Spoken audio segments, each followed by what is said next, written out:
미국으로 떠날 때 10중에는 와서 추도식에 설교했으면 좋겠다 이러한 마음을 가지고 미국을 떠났는데 벌써 세월이 10년이 지났습니다.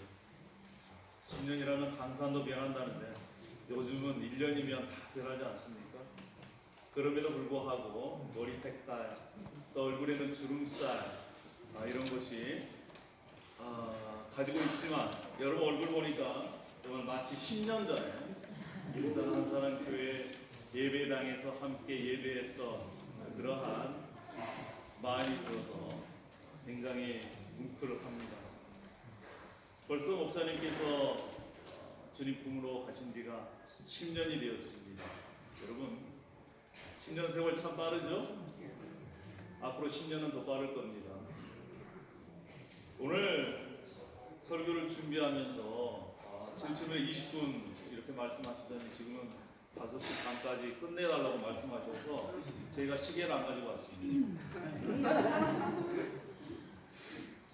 여러분에게 한 가지 묻고 싶습니다. 우리 김 목사님께서 항상 강조했던 것이 있습니다. 여러분 신보 바뀌셨습니까? 10년 동안 여러분의 신보는 어떻게 바뀌셨습니까? 바뀌어지고 있습니까? 오늘 본문 말씀은 과거 목사님께서 제일 좋아한 인물이 누굽니까? 요셉입니다. 창세기 45장 5절 말씀, 7절 말씀, 8절 말씀을 제가 앞으로 읽겠습니다. 당신들이 나를 이곳에 팔았다고 해서 근심하지 마소서, 한탄하지 마소서. 하나님이 생명을 구원하시려고 나를 당신들보다 먼저 보내셨나이다. 하나님이 큰 구원으로 당신들의 생명을 보존하고 당신들의 후손을 세상에 두시려고 나를 당신들보다 먼저 보내셨나니 그런즉 나를 이리로 보낸 이는 당신들이 아니요 하나님이시라. 하나님이 나를 바로에게 아버지로 삼으시고 그 온 집의 주로 삼으시며 애굽 온 땅의 통치자로 삼으시었나이다. 아멘. 살아계신 하나님의 말씀입니다. 과거 목사님께서 요셉을 너무너무 좋아하셨습니다. 오늘 요셉에 관한 얘기를 간단하게 하고자 합니다. 요셉이 신보가 바뀌어서 하나님의 쓰임을 받았습니다. 그럼 어떻게 하면 우리의 신보가 바뀔 수 있을까요? 아니, 어떻게 신보가 바뀐 사람은 이렇게 살아가야 될까요? 간단하게 말씀드리겠습니다. 첫 번째는 고난 중에 열매를 맺음으로 신보가 바뀐 사람은 고난 중에 열매를 맺습니다. 고난 중에 열매를 맺다 보면 신보가 바뀝니다. 우리가 잘 알다시피 요셉은 아버지 품속에 있을 때는 인간 무시를 못했습니다. 아버지의 편애만 받았어요. 자신이 아버지의 사랑을 받는 것을 마치 당연한 것처럼 생각했습니다. 그런데 그가 비로소 고난의 길을 걸어가다 보니까 자신이 의지한 아버지가 없고 형제들의 배신으로 이제 노예로 팔려간 그 순간부터 그는 진짜 하나님을 만나게 되었습니다. 그리고 팔려간 보디발의 집에서 그는 이제 하나님을 만나고 만난 그 하나님을 붙잡고 하나님과 동행하기 시작했습니다. 그랬더니 하나님께서 그의 길을 열어주셨습니다. 형통하게 하셨습니다. 보디발의 집에서도 모함을 받아서 감옥에 들어가서도 그는 하나님과 함께 했습니다. 여러분 고난 중에 열매를 맺는다는 것이 바로 무엇일까요? 그것은 다른 것이 아니라 하나님과 동행하는 것입니다. 하나님과 동행하는 것이 형통입니다. 저는 우리 남아있는 한사람교회 한없는 사랑으로 하나님의 사랑을 받은 여러분, 그리고 한없는 사랑으로 서로 사랑하기를 원하시는 여러분, 우리 인생 가운데 어려움이 있더라도 고난 가운데 열매 맺기를 소망합니다. 그 길이 어떤 길입니까? 나를 나보다 더 사랑하신 그 하나님과 동행하는 길이 고난 중에 열매 맺는 길이요 형통한 길인 줄로 믿습니다. 할렐루야. 두 번째로 어떤 사람이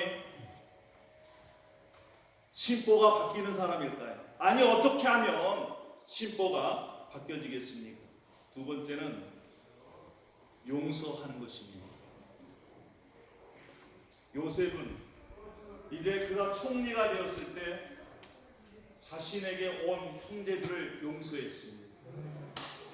살아있을 때도, 아버지가 살아있을 때도 그를 용서했습니다. 이제 아버지가 돌아가셨습니다. 형제들이 걱정이 됩니다. 아버지가 돌아가시면 이제 요셉이 보복이나 하지 않을까. 그때 요셉이 형들에게 얘기합니다. 오늘 45장 5절 말씀도 살아있을 때 요셉이 형들에게 한 얘기예요. 당신들이 나를 이곳에 팔았다고 해서 근심하지 마소서, 한탄하지 마소서. 하나님이 생명을 구원하시려고 나를 당신들보다 먼저 보내셨나이다. 누가 보내셨다고요? 누가 이 고난을 주셨다고요? 하나님께서 하나님의 은혜를, 하나님의 계획을 이루시기 위해 특별한 계획으로 형들의 손에 의해서 요셉을 노예로 팔게 하셨습니다. 고난 가운데 집어넣은 것입니다. 그런데 그것을 요셉이 고난 가운데 깨닫고 형들을 용서했습니다. 그래서 형들에게 얘기한 거예요.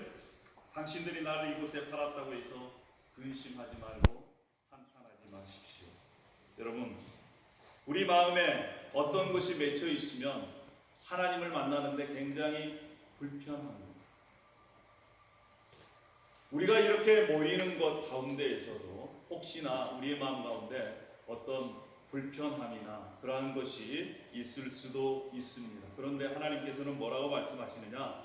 우리의 마음에 맺힌 것을 풀어야 우리가 산다. 이렇게 얘기를 합니다. 사랑하는 여러분, 이 자리에 계신 분들은 아직까지 한 사랑이라고 하는 그러한 단어에 마음이 가고 또 그 한 사랑이라는 단어를 굉장히 소중하게 생각하는 분들이라고 생각을 합니다.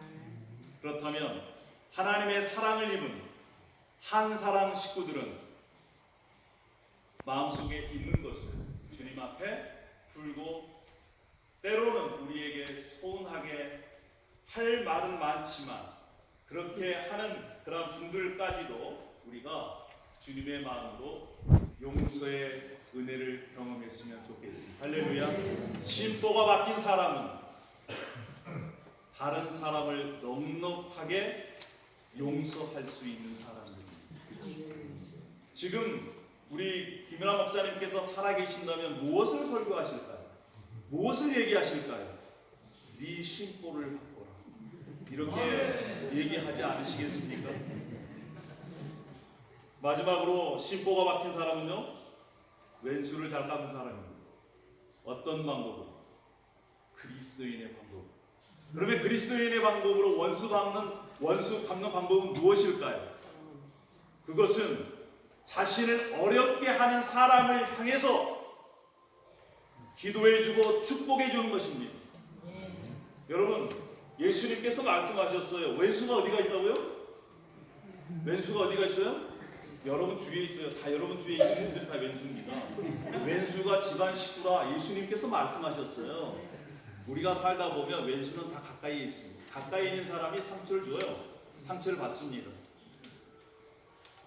그런데 하나님께서 우리들에게 알려주신 원수 갚는 방법은 무엇이에요? 그를 위해서 기도해 주라는 겁니다. 그를 위해서 축복해 주라는 거예요. 이것이 그리스도인의 원수 갚는 방법이라는 것입니다.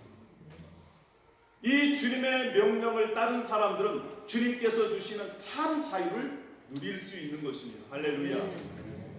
그래서 여러분, 미운 사람 있으면 축복해 주십시오.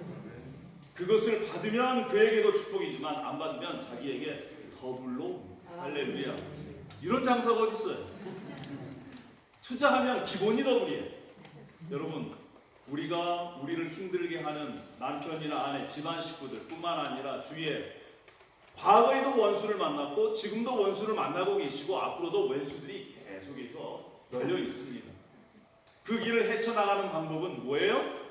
그를 위해서 기도해주고 축복해주는 것이라 믿습니다. 할렐루야. 네. 말씀을 마무리하려고 합니다. 제 설교 역사상 제일 짧은 설교가 됩니다. 추도식 때에 빨간 넥타이를 메고 왔습니다. 이 넥타이는 제가 미국으로 떠날 때 목사님의 유품으로 가져갔던 넥타이입니다. 제가 목사님 돌아가시고 나서 해화당 거기 가서 책하고 유품을 정리할 때 제가 챙긴 겁니다.